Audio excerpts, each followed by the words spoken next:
नमस्कार दोस्तों, कैसे हैं आप। आइए सुनते हैं एक कहानी राजा और उसके दो जुड़वा बच्चों की। एक राजा जी थे जिनके दो जुड़वा बच्चे थे। दोनों ही बड़े हो चुके थे और राजा जी वृद्ध अवस्था में जा रहे थे।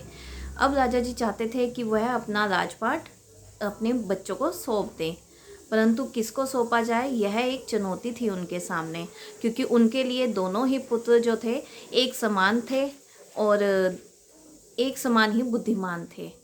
तो राजा जी ने बहुत सोचा विचार किया कि कौन से पुत्र को मैं अपनी राजगद्दी पर बिठाऊं।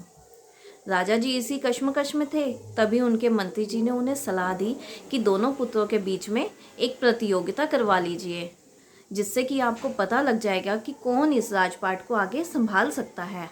राजा जी को यह सुझाव बहुत पसंद आया और उन्होंने ऐसा ही किया। अपने दोनों पुत्रों को बुलाया एक कमरे में और बोला कि इसके जैसे तुम दोनों को दो समान कमरे दिए जाएंगे और साथ ही साथ तुम्हें 5-5 रुपये भी दिए जाएंगे, और अब इन 5 रुपये से तुम्हें इस कमरे को भरना है। अब ये देखना है कि कौन कैसे भरता है। राजा जी चले गए। दोनों पुत्र भी सोच में पड़ गए कि अब ऐसा क्या लाया जाए कि ये कमरा भर जाए।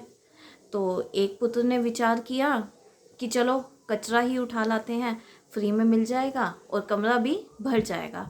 उसने बाहर से कचरा उठाया और पूरे कमरे में फैला दिया। दूसरा पुत्र बाजार गया और जाकर एक दीपक ले आया।